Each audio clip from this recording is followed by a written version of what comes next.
CSI presents Knowledge Series.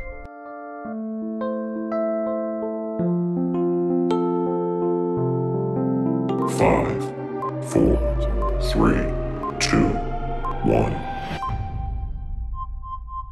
Good afternoon to all of you and a very warm welcome to Professor Bhimraya Maitri.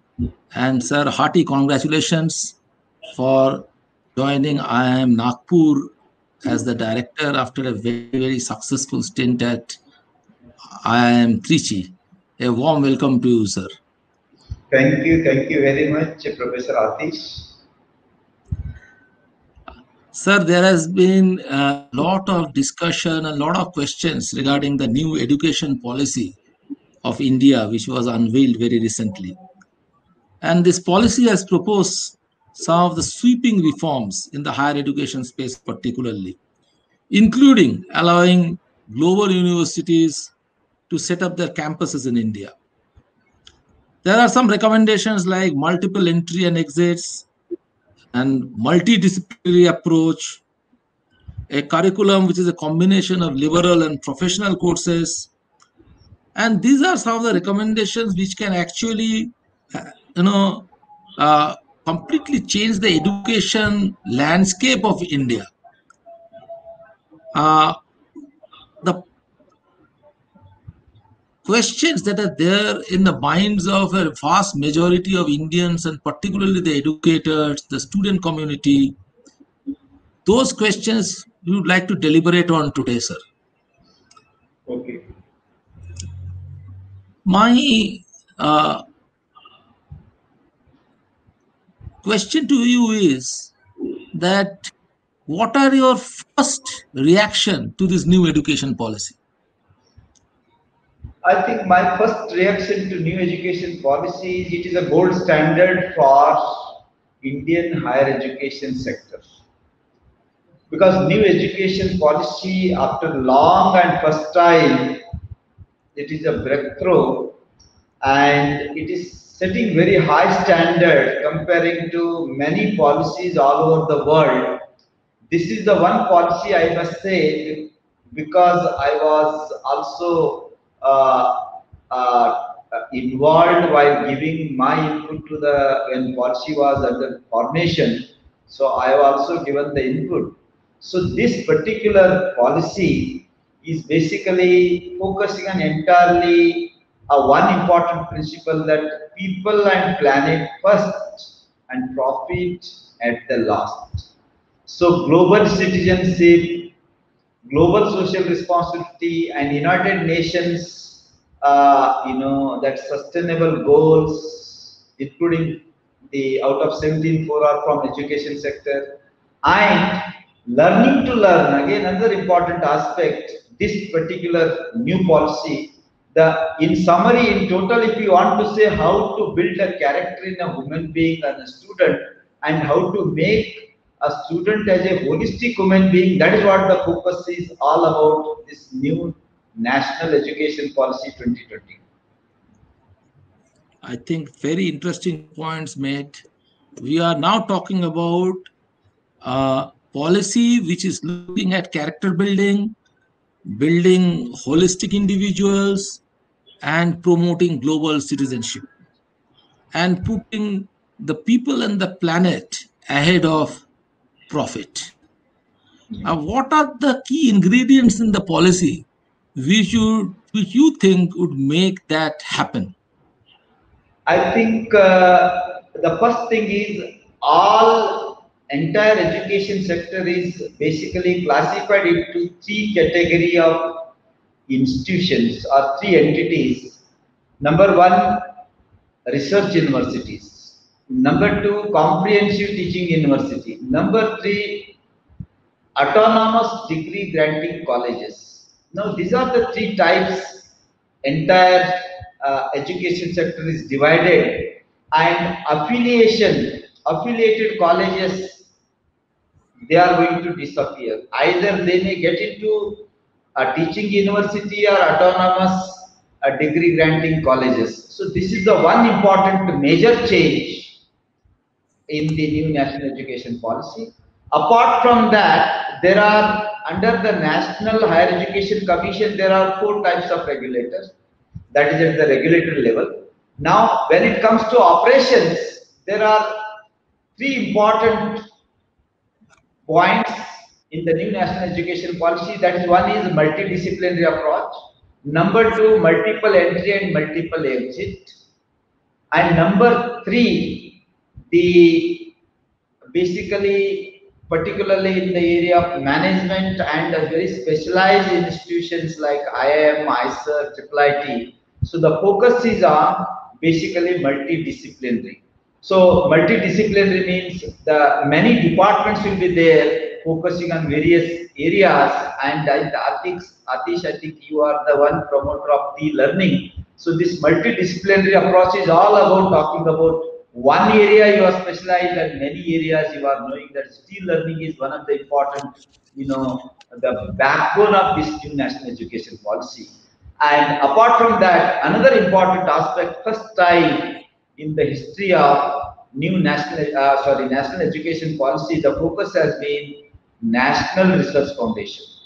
So National Research Foundation, without differentiating private and public sector education institutions, huge fund has been allocated. And you know that unless until we are great in R&D, India cannot be a leader or global leader. To lead the globe, we need to have a great R&D, and the great emphasis has been given on National Research Foundation. So this is another important highlight of this new national education policy. Apart from that, one important aspect that is not at higher education level, but at the entry level, the mother tongue. One has to study in mother tongue so that you can all the natural way, your own language, the way you express that cannot be expressed in any other language. So promoting the local languages, that is another important aspect at the lower level. So that is going to give important motivation, inspiration at higher education level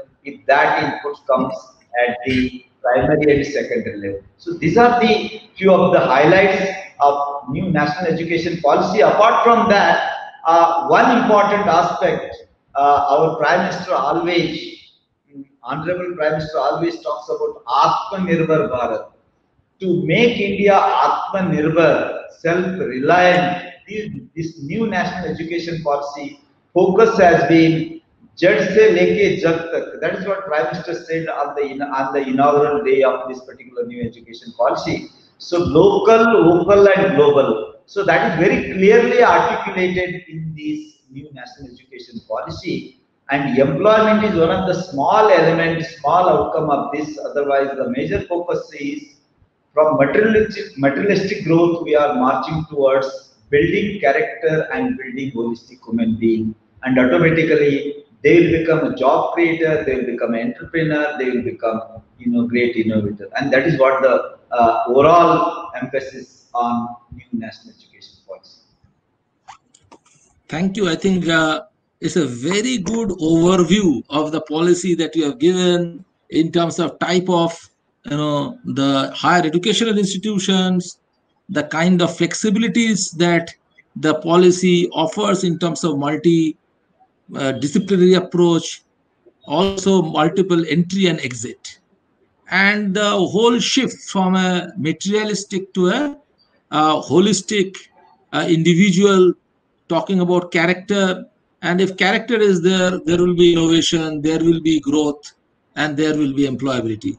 That's the underlining philosophy of the policy as it appears. And then, as you very correctly said, making India a self-reliant India while promoting global citizenship. Sir, my question is, you talked about autonomous degree granting colleges, okay, and the disappearance of affiliated colleges. Now, we know these large universities like Bombay University, Calcutta University, and they have got a large number of, those old universities which have large number of affiliated colleges. How do you visualize the landscape to emerge going forward when you say autonomous degree granting colleges and disappearance of affiliated colleges? I think this new national education policy, the timeline, what is emphasizing, this has to be implemented in a long period. It is going to run into decades, and that is where sufficient time, sufficient opportunity is given to all those affiliated colleges. They can excel and they can become autonomous degree granting colleges, or else they will be given something else so that they can convert themselves into a university kind of setting, so that they will get into any one of the three instead of affiliated university affiliated college. Of course, there are many challenges are going to be there while implementation, but it is as simple as the opportunity is given to raise the bar, move to the next orbit, and if you are going to be a center of excellence, then automatically you will become degree granting college like IIMs, IITs, ISRs. Otherwise, you will become one of the teaching university, or if you are aiming very high, it may be like research university. So that is all about the affiliated colleges. And as you said, Bombay University, Calcutta, and all the older universities, they are huge number of colleges, and many of them are going to get opportunity to become degree granting autonomous institutions. Now today they are ordinary. Tomorrow, because of NEP 2020, they are going to be extraordinary. Fantastic point, sir. That converting the ordinary into extraordinary. The other thing is that there are also affiliated colleges like Miranda House, there are Stephens. Those who are already, I think, enjoying certain kind of status. And then these will be like called universities, or what? How they will be named? So I think the way IIMs are named, Indian Institute of Management, Indian Institute of Technology, and the colleges, whatever the names, either they may be given opportunity or they may keep the same name because they themselves are the brands. So people would love to have the degree from that particular college. So because they already established their name as a centers of excellence, so such institutes or such as education setup, they directly give the degrees. Like the best example in private sector I can always take is the BITS Pilani. So BITS Pilani is deemed to be university, but you can call it as it is one of the best example of multidisciplinary university in the country. New education policy, the very detailed it is given, but since many years, this BITS Pilani has been the multidisciplinary best example in the country.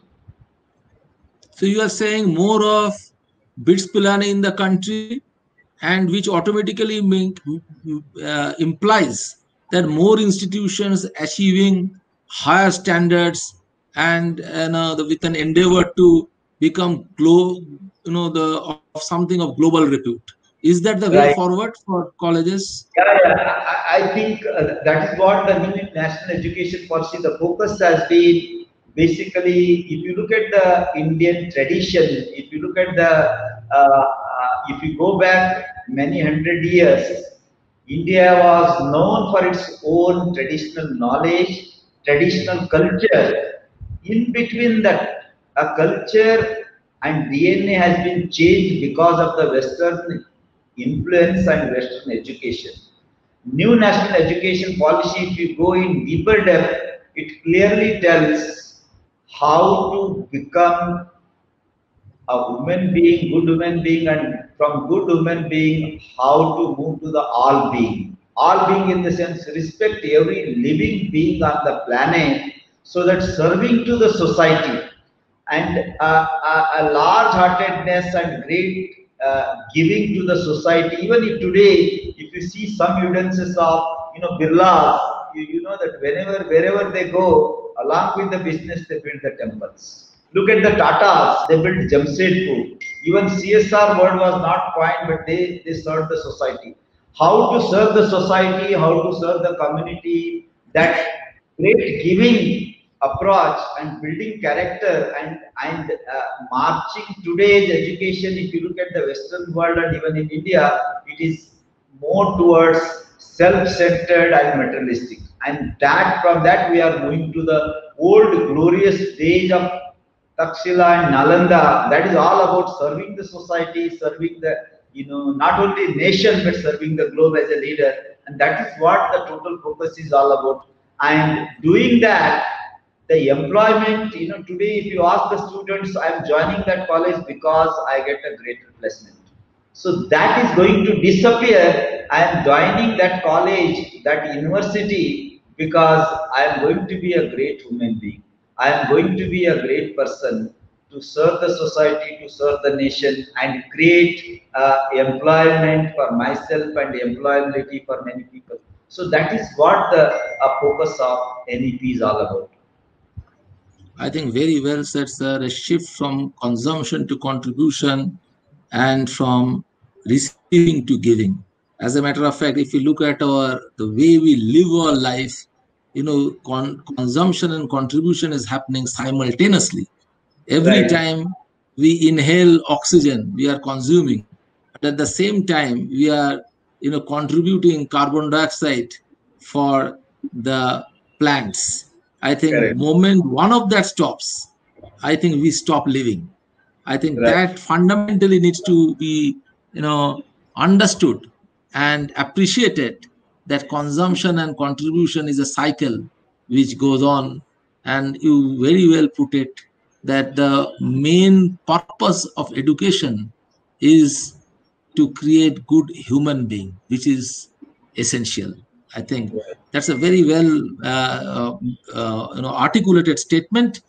Sir, you said a very important point, that the shift of focus to lifelong learning and learnability, and there is a very important mention of multiple entry and exit. Now, how do you explain this from the perspective of a student or an educator? I think multiple entry and multiple exit. For India, it is new, as in the form of new national education policy. It is being taught nowadays. But some of the universities in the West, for example, sometime I was one of the fortunate to work with Strathclyde University, Glasgow. There, people, those who attend some of the training programs, they attend the training program, say for example, say few weeks of training program, and they earn some credit, and they go back to their companies and do their role. Again next year they come and some more credit they earn, and end up the same, say 4 or 5 years, if they earn so many credits, they will get a degree or diploma based on the credits earned.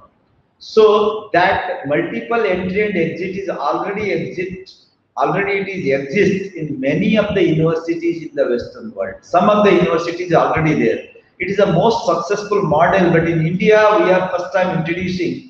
The biggest advantage of multiple entry and multiple exit is a person who studies, completes some portion of the core courses and goes back to the industry, practice some of the aspect what study, and after practicing again coming back and again studying. So this kind of going and coming back, when the person comes from industry to learn, then at that time he is a person having more knowledge and practical knowledge from the industry, and he connects theory and practice very well, and such a person is interacting with the professors, academicians in the classroom. The intellectual interaction will be extremely attractive, engaging, and a deeper depth of knowledge. Both the side, it is the learning. As you said rightly, a future belongs to perpetual learners. It is not that only students are the learner. In the new national education policy, faculty members are also a student forever, lifelong learner.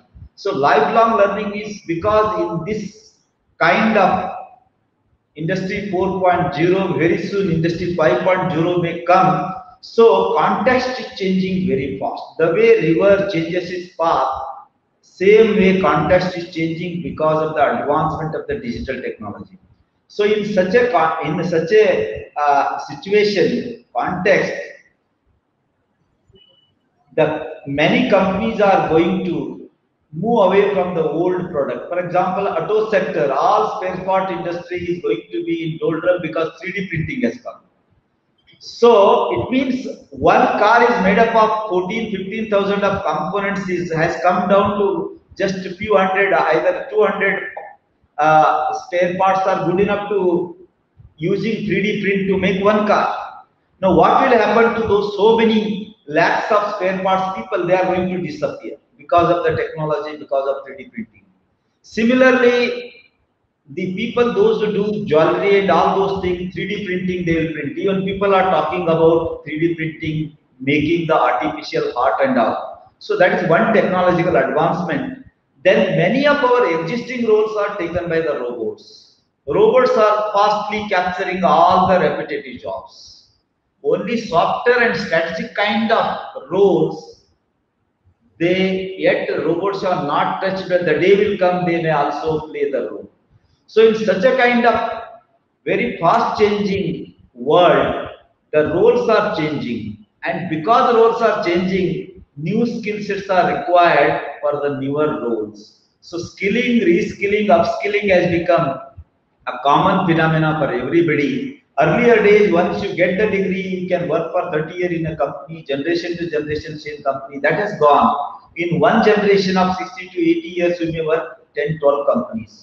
And business life cycle has come down to only 20 years. So when you change the company, when you change the role, you have to learn, you have to unlearn, you have to relearn. And that is why a lifelong learning, I think Atishji rightly said, lifelong learning is going to be the important aspect and important part of everybody's life. And future belongs to those who are the perpetual learner, and future belongs to those who are the readers.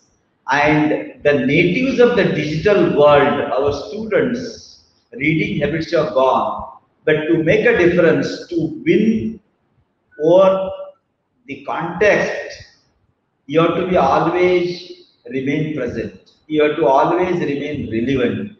To remain relevant and to remain present, you have to read more, you have to broaden your horizon of knowledge. So that is where, and today's context, new national education policy focus is also that readers are the leaders. Readers are the leaders, and that is one of the important aspects. I think India can make a difference with this new national education policy. And Atishji, I must tell you, this is the policy in India, but in future, many countries may adopt or adapt NEP 2020 for their countries to follow India, and India will lead. And probably the dream of Vishwaguru, which is very often talked by our Prime Minister and many educationalists, I think through successful implementation of new national education policy, I am sure India is going to be once again Vishwaguru and higher education hub, and rest of the world, they will follow NEP 2020 and they may adopt, and we may become leaders, and we may also teach everybody how to become a global citizen, how to do a global social responsibility, and how to get into a sustainable business model, not as usual business model, so that we can reserve sufficient amount of natural resources for the many generations in future to come. At the same time, we can enjoy the natural resources for our benefits. So that is what the focus of new national education policy. Very well said, sir. Readers are going to be the leaders, and the future belong to those who are going to be at the present, who are going to be relevant, and who are going to be the lifelong learners. Very well articulated, very relevant points. The question that comes to my mind is, while we are talking about this model of accumulating credits, right, and as you said, based on training programs, which means that we are actually going to give competency-based credits. Now, that raises the question of how do we bank those credits? And the new education policy has articulated the idea of credit banks. Now, can you give us some idea regarding the credit banks, how they work, and how that equivalence of credit will be established across institutions? I think it is today. I think this multiple entry and multiple exit, so that every time you enter and you study, sometime you earn the credit. Now it is like bank. The moment you deposit the money, and every time you go and deposit, automatically you accumulate, and it will be thousands will become lakhs, and lakhs will become crores. Same way, to earn the diploma, certain credits are required. To earn the certificate, certain credits are required. To earn the degree, certain credits are required as defined by the university or degree granting autonomous colleges as per the law of land. Now, for that, when the people come, they attend the session, and those credits are recorded like bank, in their register, it is entered and it is kept. And when they come second time and they do, and again they are credited. For example, before coming to IIM, yeah, IIM Tiruchirappalli, I was in L&T, modular program. Industry also does modular program. People, in a year, 4 times they go to academic halls and they learn for a month or so. And then every time they do, they earn so many credits. And the end of the 2 year, 3 year, they get a diploma or they get a certificate. Same model is going to work here, and those credits and time period, for example, it is all up to the university. For example, the moment you register the PhD, and probably today all the reputed institutions and even institutions like IIT, your registration is varied up to 7 years and 8 years, and beyond 7 and 8, it will get cancelled and you have to re-register. Same way here, a banking and credit system, if you do certain period and if you earn certain credits which are sufficient enough to grant the certificate, you get the certificate. Again, you come and do, you may be going for diploma. And if you again complete all the credits, you may get the degree. So this is a very, I think, as I told you, some of the European countries, it is already exists. And this model, and in industry, we don't call the banking and credits and all those, these are the academic terms we use, but industry, they use a different term, modular program and number of days, number of man hours. So that is now converted to credits. And this is very easy and doable. At the same time, students, those who come through multiple entry, multiple credit and banking credits, those students are different than the students, those who are the freshers. Even if you look at the business school, those who are having 2 to 3 year experience, their contribution in the class is something different. Teachers learn a lot from them, not only they teach. So that is why learning to learn is one of the important element in the new national education policy. This learning to learn basically comes from this multiple entry, multiple exit and banking credits. Every time you go to industry, you add your knowledge, you broaden your horizon, you come to the classroom, you challenge, and that will become a discussion point. That will trigger an important aspect, and lateral thinking, critical thinking, innovative way of solving the problems. All these aspects will be discussed in the class, and it will be enriching experience for professors as well as students. And that is how this banking is initially, whenever you do anything, there are initial problems, basically implementation, monitoring, correcting, recorrecting. Once you stabilize, I think it is going to be a fantastic model, and this is going to help the corporate world. It connects and aligns well with the corporate and as well as education. So what education institution equips and what industry wants, exact alignment you can get out of this banking and credit and all those things. And at the same time, as you rightly said, Atish, in the beginning, rigidity, stupidity. So this new national education policy, lot of focus is given on agility and flexibility. Every students come to the college to achieve his or her dream, and they have a lot of options. And even though I always give the example of Bits Pilani, person who joins the biology course, he will become an expert computer science engineer in the industry, because he will do minimum 3 or 4 core courses, and rest all he can do any course in the department in the entire university. There are so many departments, 18, 20 departments. He has freedom to choose the courses and to achieve his or her dream. And that's what people are doing. And that is what basically multidisciplinary approach touches every aspect. Each and every one can customize the courses the way they want, and they can do it. And that is why, as I said, when I was teaching in Birla Institute of Technology and Science Pilani, 850 was the intake. 850 students can have 850 timetable. One institution, 850 students, and each one can make his or her own timetable.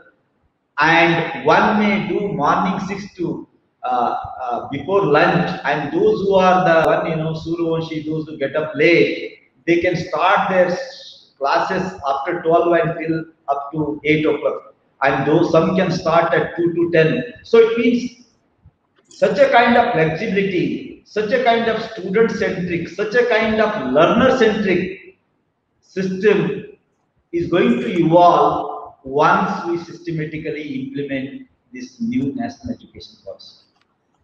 So my point is, will education become, bespoke or customized to the needs of the students, which means, a student have the option to choose, courses from multiple institutions, can choose course based on their choice of faculty.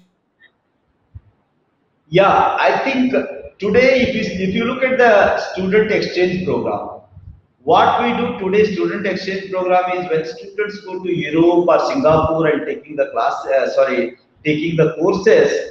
Once they come back, we take their grades, and those courses we adjust it to the credits. Same way when it was country to country, but today new national education policy, otherwise also, if you have a MOU with the different universities, different degree granting colleges, our students can go to some other college who are specialized in some area. They go and take the courses, and those credits are transferred. The way State Bank of India account is transferred to Canara Bank or Union Bank, same way credits from one college to other college is transferred, and it is accumulated in the parent institution.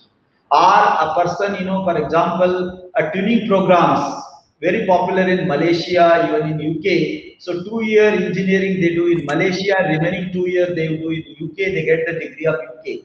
So these all kinds of flexibility and combination, basically how to pursue your dream. Each one of them have their own dream, and to do that, all kinds of flexibility, the purpose is to learn. So learning to learn, and purpose is to learn. In what way you learn, in which modes you learn, all those channels are kept open. It is up to the learner how to become, not only learning during those degree 4 years or 3 years, but once they get into that education system, and once they get out, they will become perpetual learner. Lifelong learning will continue. That kind of mindset, that kind of culture, that kind of habit, institution will inculcate in the minds of the young learners. And this is how, Which means that we are talking about the flexibilities of what to learn, where to learn, how to learn, when to learn, and from whom to learn.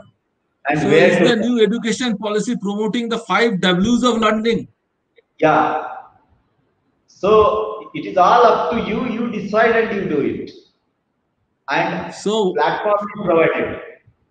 So basically, we are making education also a platform-driven, ecosystem where various institutions collaborate, faculty collaborate, and students come in.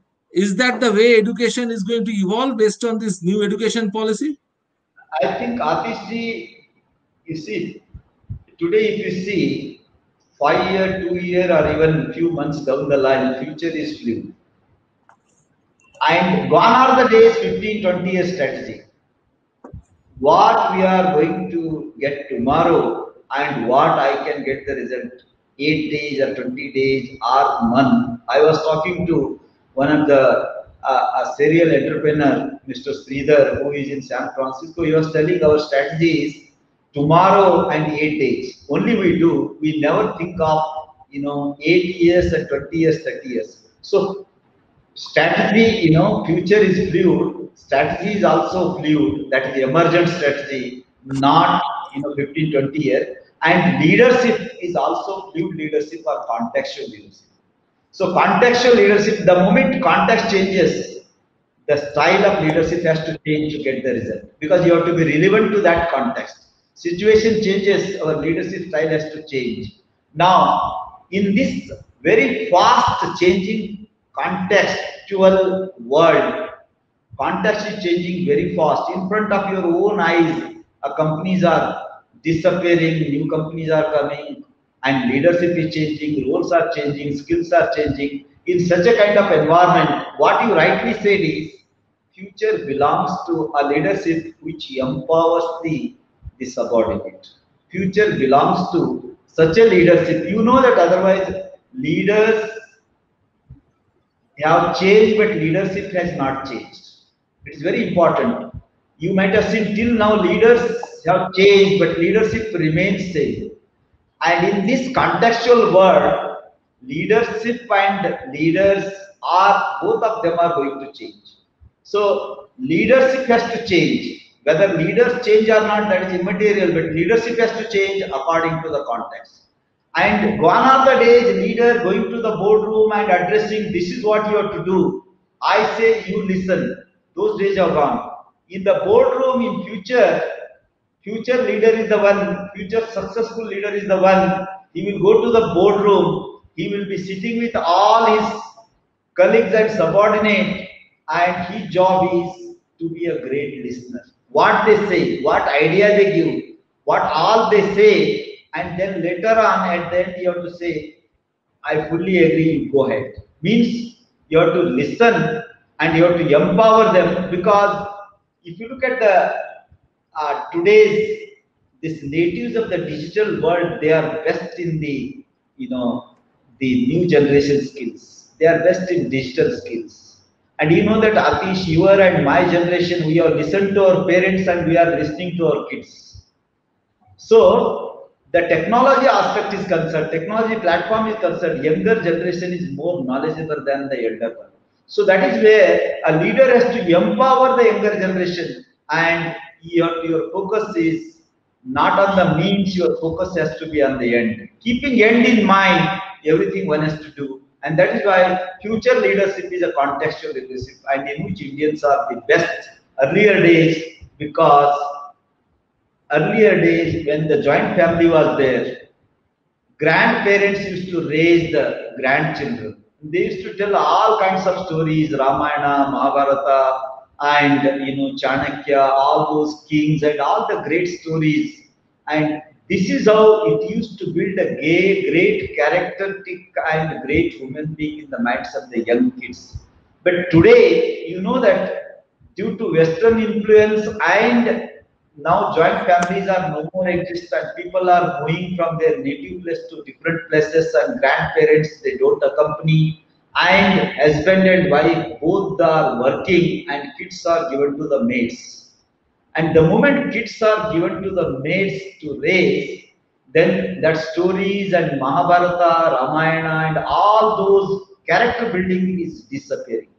And that is how once again in the form of new national education policy, today if you talk about liberal art is going to dance well with the management to build a great entrepreneur with serving the society, like Birla and Tata kind of system, then liberal art plays an important role. So that is how in new national education policy, if you look at the 5 plus 4 plus 5 plus 3 plus 3 plus 4, So that structure very clearly what used to be learned by the small kids with the grandparents, that they are going to enjoy in the primary schools, in the LKG. They are going to learn that probably in the family system learning has moved to the school, and there they are going to enjoy dancing, singing, and all kinds of activities, extracurricular activities, so that they can build a person as a holistic human being. And then they will come to the higher education and they will become a great leaders. They can lead the company which is not yet born. They can take up the role which is not yet defined. So such an uncertain future world our people can lead. And today also, if you look at the people at our generation like Satya Nadella, Sundar Pichai, many examples, whether it is you talk about Deloitte, you talk about IBM, all these companies are headed by even Nestle, all these companies are headed by the Indians because their DNA, that contextual leadership is there. Future belongs to fluid leadership, future belongs to contextual leadership, and that is how India is going to lead the world because of contextual leadership. A new national education policy is acting as a catalyst and to make entire world as a contextual and dealt by that, because otherwise Western world they believe in concept and models, and we Indians we always sixth sense, we take a decision, earthquake happens, tsunami comes, you can't use the BCG matrix and 7Ks, 4Ps, all kind of things. You have to take an instant decision that comes from our own traditional knowledge, and that comes from the liberal art, that comes from the traditional knowledge inculcated from one generation to other generation, and now that is going to come in the in the primary sector. And this is how this new education policy is a gold standard, as I told, and it is going to make a mark. It is going to be one of the milestone, not only in India but the entire world. NEP is going to make a mark. Sir, one quick thought. What will be the role of the regulator in such case? When you have got multiple entry, exit, it's a customized way in which the, a participant can really curate the curriculum, from multiple institutions, across multiple disciplines, across also various time frames. So what would be the role of the regulator? You see, regulator role is what they are doing tomorrow also. They are after NEP also they are going to do same thing in a different way. Say for example, what happens earlier, some of the universities they used to give to 80 KT. Even if you fail in first year, you can go to the second year. You fail in second year, you can go to the third year. And people used to get the degree of whatever the arts, commerce and all after 7, 8 years or so instead of 3 years. But university used to manage as a regulator. And similarly, if you look at the University Grant Commission, if you look at the All India Council for Technical Education, if you look at the Medical Council of India, all these regulators, they are going to play a similar kind of role, even though all these things is there. But based on the, for curriculum and standard, there is a different. For granting and for approval, there is a different regulator. So all those regulators are going to play, basically job of the regulator is to facilitate and to help the institutions to raise the bar and move to the next target.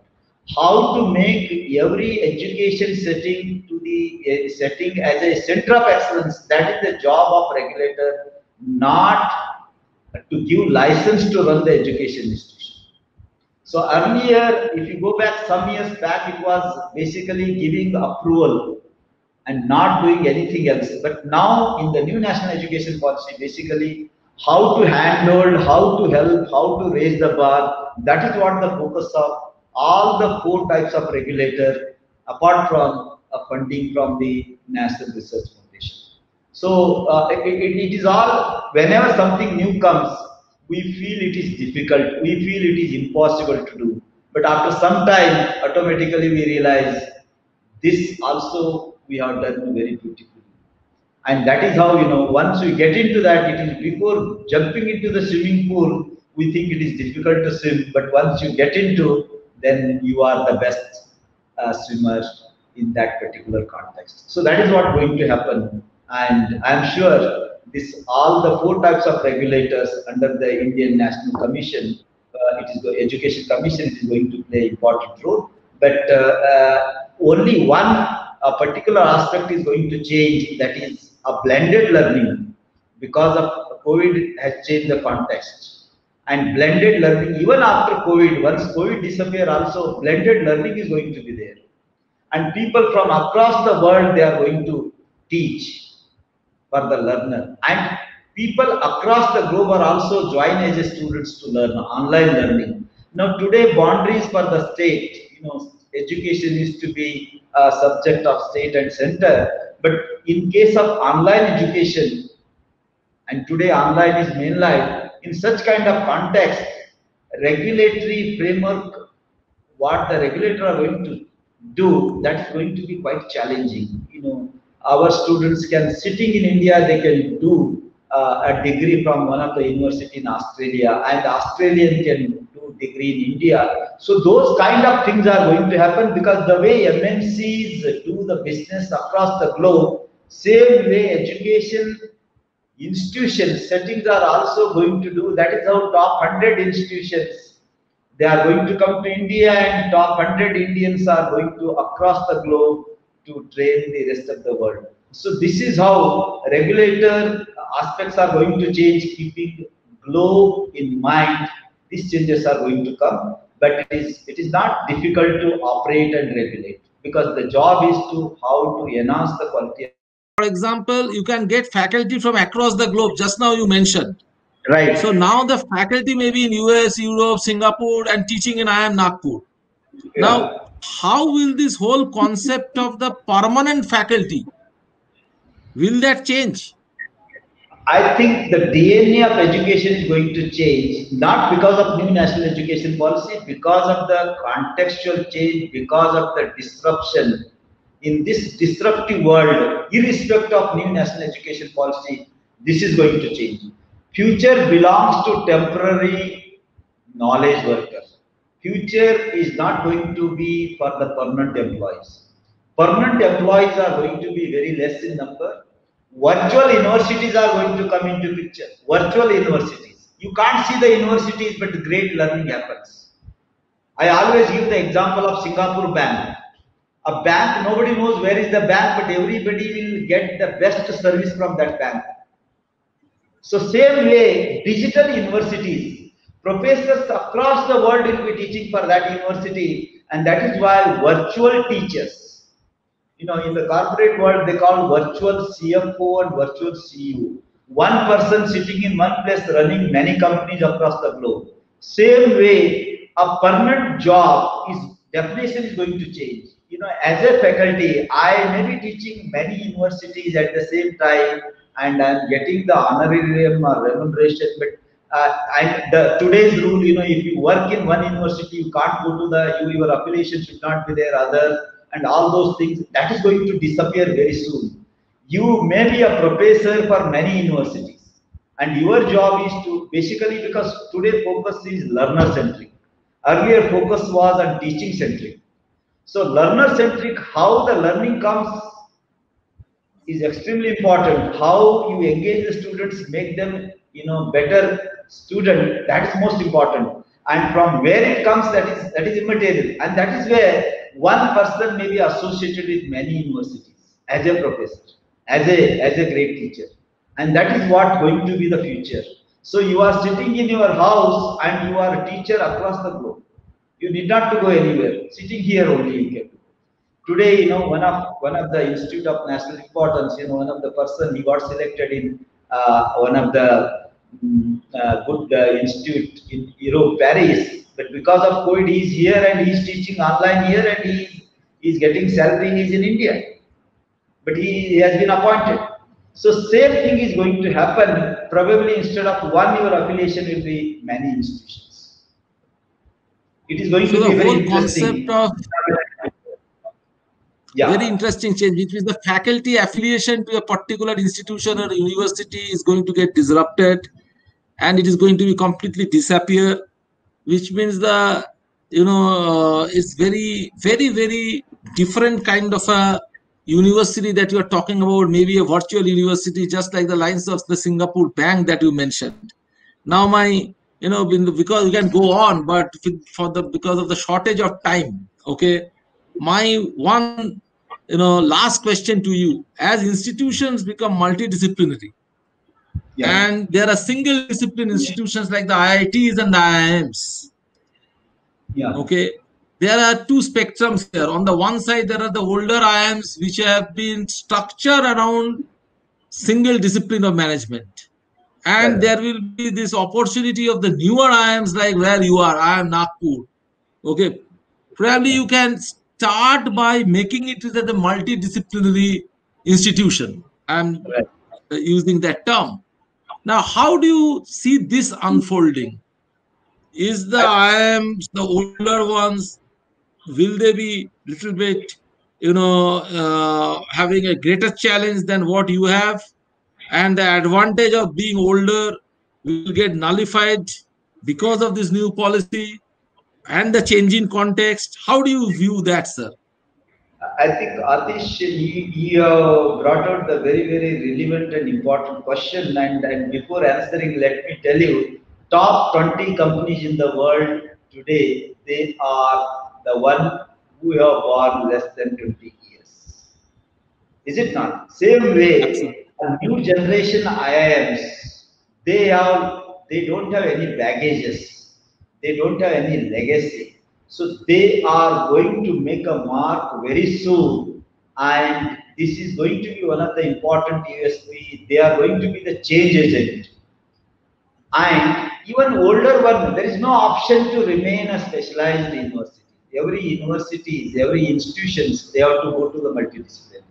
Whether some will easily walk, and some they have to make a road, and they have to, pitholes, they have to potholes, they have to fill, and they have to do. Some have to struggle, and some have an easy path. Probably I am Nagpur as an easy path to walk on new education policy to become a multidisciplinary university. Like I am Nagpur would be having a school of finance and accounting, the school of economics, and school of decision science.